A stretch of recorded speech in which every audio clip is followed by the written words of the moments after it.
Queridos amigos da TV Mundo Maior, estamos iniciando mais um programa Jesus e o Espiritismo, na rogativa que fazemos em todos os nossos programas, em todas as nossas aberturas.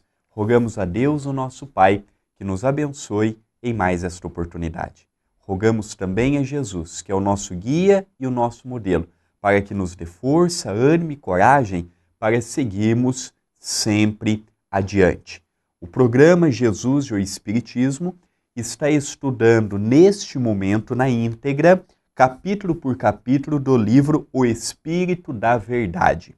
É uma parceria mediúnica entre os médiuns Chico Xavier e Valdo Vieira, ditado por espíritos diversos e publicado pela Federação Espírita Brasileira. Quem ainda não tem este livro, adquira. Em primeiro lugar, você está ajudando na sua edição a continuar a ser editada, a continuar sendo difundido, divulgado.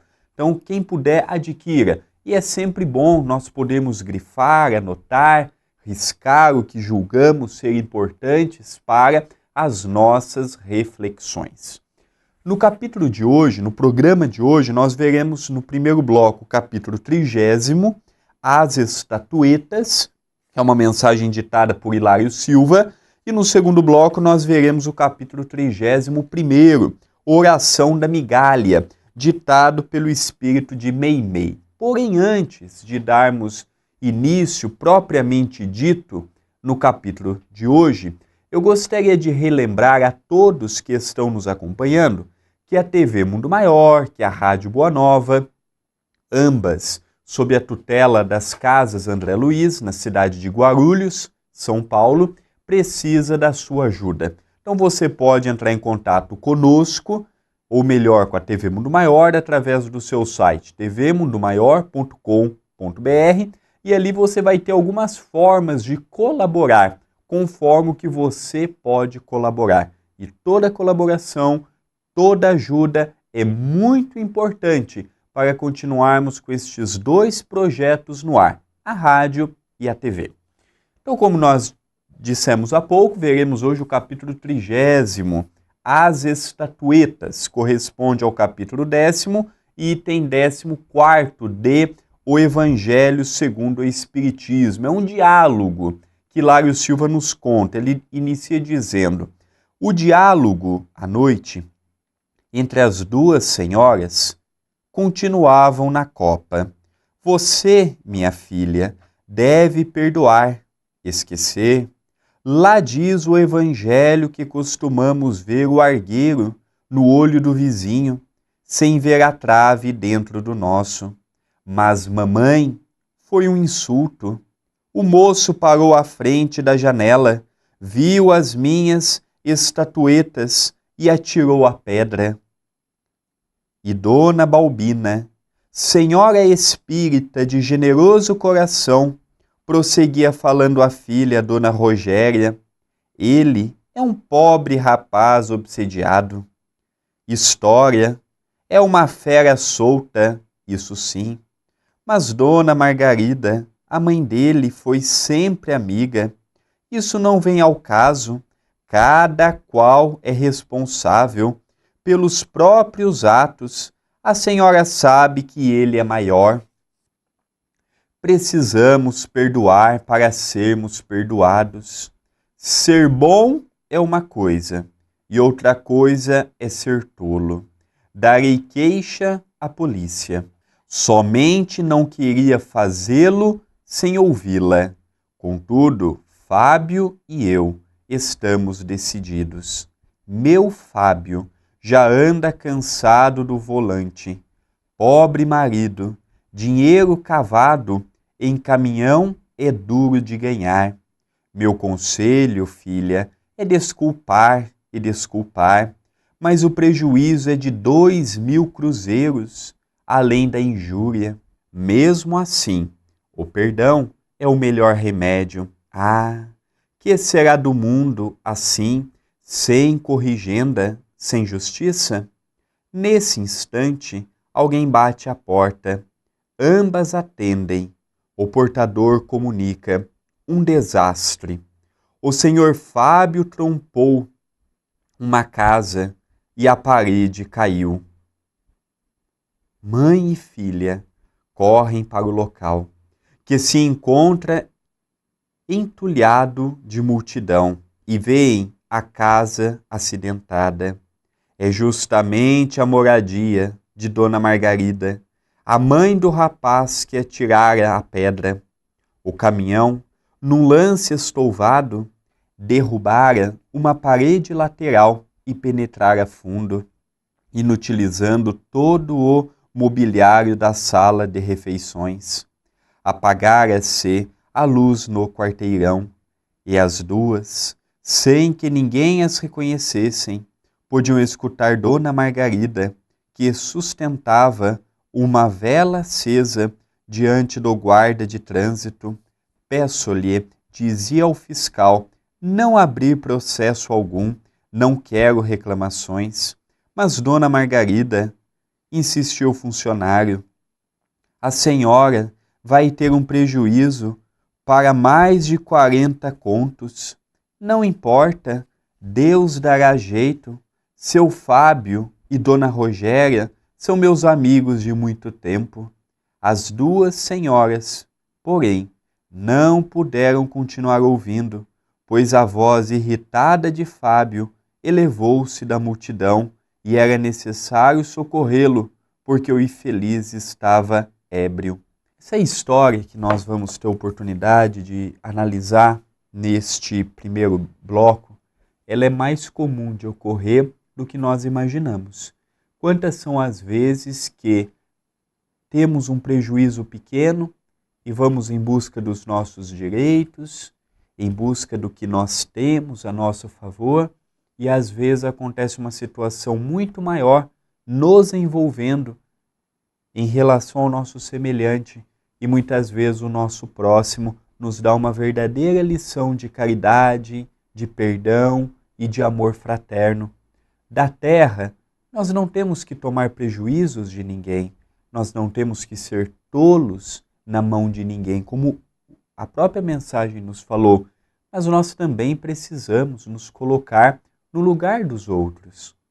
Também é caridade vermos o outro, analisarmos o outro, interagirmos com a vida do outro, vendo as suas necessidades, vendo os seus problemas, vendo as suas dores íntimas, as suas dores morais, as suas calamidades. E a mãe procurava falar para a filha, vamos perdoar, este não é o caminho. Tudo bem, o moço já maior de idade atirou as pedras, prejudicou, deu um prejuízo de 2.000 cruzeiros, deu, que era a moeda que se havia aqui no Brasil na época, deu um prejuízo grande, deu, mas filha, será que no amanhã não vamos precisar dele para nos ajudar em alguma coisa? Será que não vamos precisar da Dona Margarida, que é uma amiga de longa data, que sempre que pode nos assiste, nos visita, nos ajuda? E é interessante que quando ela já havia tomado a decisão, ela apenas estava comunicando à mãe da decisão tomada, tanto ela quanto o Fábio, que era o casal de Rogéria, quando ela estava acabando de comunicar à mãe que ia se dirigir aos órgãos competentes para fazer a denúncia, para exigir o que era de direito, vem a notícia de que o seu companheiro, por algum motivo, seja porque ele estava ébrio, seja por uma falha mecânica no seu caminhão, ele bateu no muro e entrou numa parte da casa da Dona Margarida. E as duas, no meio daquela multidão, percebem quando a Dona Margarida fala para o fiscal, eu não quero denunciá-lo, foi um acidente, mas você vai ter um prejuízo muito grande, não tem problema. É isto que o Evangelho nos convida, que é nos colocarmos no lugar dos outros, procurarmos valorizar as amizades, procurarmos valorizar as coisas boas, procurarmos valorizar o meio que Deus permitiu que nós pudéssemos estar. Rogéria teve um prejuízo de 2.000 cruzeiros. Dona Margarida, em mais de 40 contos. E mesmo assim, aquela que teve um prejuízo bem pequeno comparada com a outra, estava querendo os seus direitos, estava com raiva, estava com rancor, estava ressentida pelo que o filho da outra fez, e de repente a outra perdoa uma dívida que ela tem num valor muito maior. Será que na nossa vida não tem situações que nós também somos convidados a darmos o testemunho, a passarmos por cima, a relevarmos muita coisa, a entrar por um ouvido, sair pelo outro, não guardarmos as bobagens do azedume, as bobagens de querermos situações que às vezes naquele momento pode mais nos complicar do que nos ajudar. Nós estamos caminhando para o encerramento do nosso primeiro bloco, mas antes eu gostaria de fazer 2 convites. O primeiro é que todos os domingos, às 18 horas, horário de Brasília, realizamos pela minha fanpage, você procure por André Luiz Querini Vilar, ou já digite o link, facebook.com/André Luiz Vilar, 1 de número. Na minha linha do tempo, às 18 horas, iniciamos um vídeo ao vivo para os amigos em Portugal, um vídeo em direto com a transmissão do Evangelho. E você é o meu convidado para que possamos todos os domingos, juntos, convidando Jesus para estar conosco, convidando os bons espíritos para estarem conosco. E o segundo convite que eu faço é quem está nos acompanhando agora, ou quem tem interesse de nos acompanhar em outros programas, outras temáticas, outros assuntos. Se você tiver a oportunidade, conheça também as atividades que estamos realizando pelo YouTube, youtube.com/TV A Caminho da Luz. Nós vamos para um rápido intervalo e já retornaremos.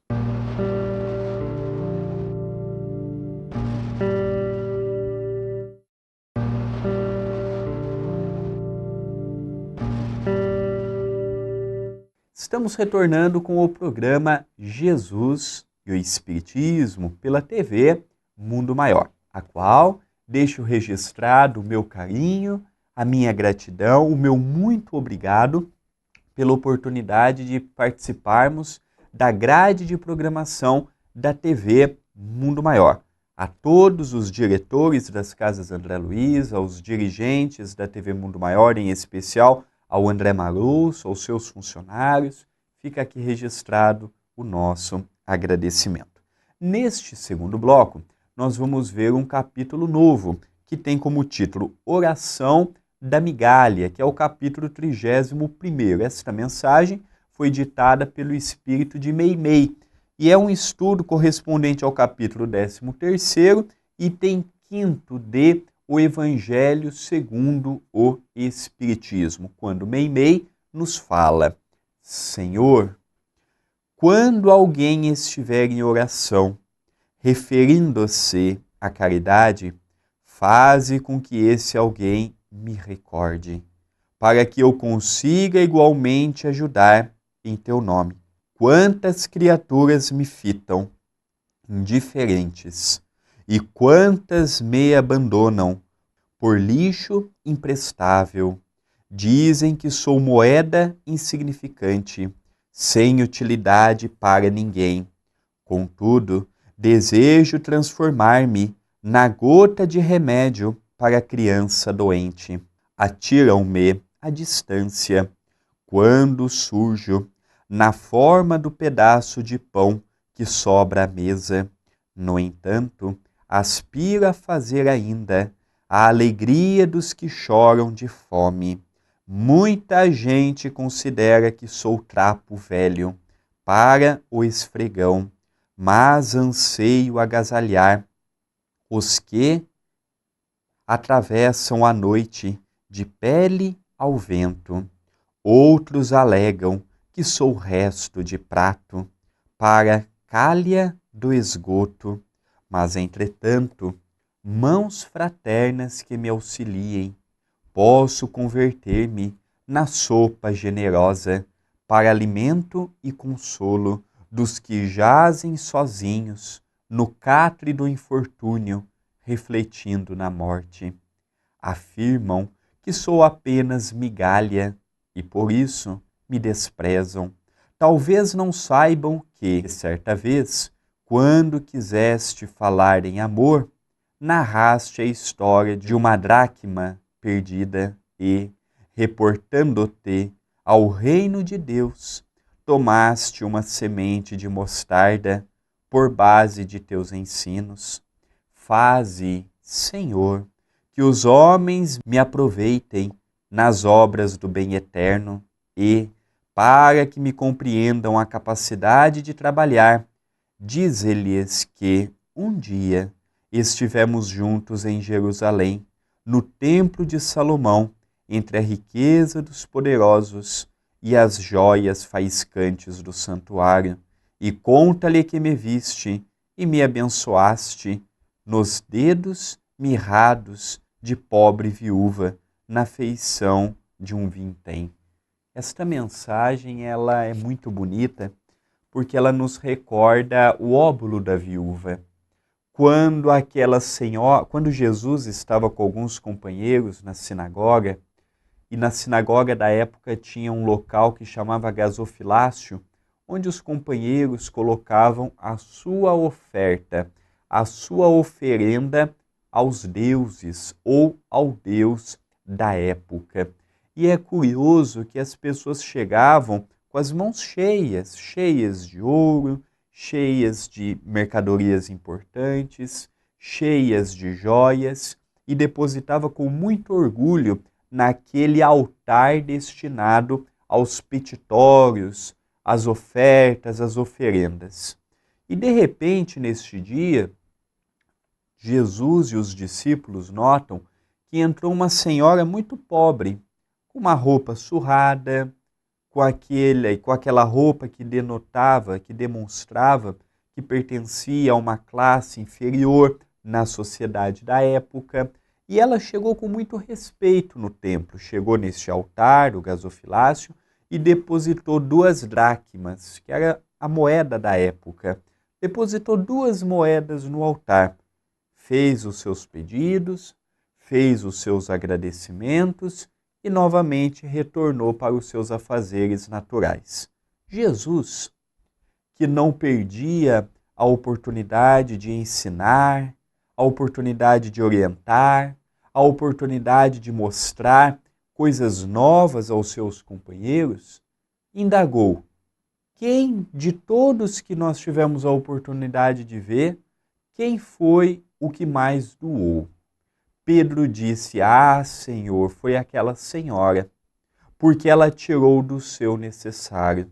Nós sabemos da sua situação difícil, nós sabemos da sua situação de penúria no campo da matéria, e ela tirou do seu necessário para dar ao nosso Senhor.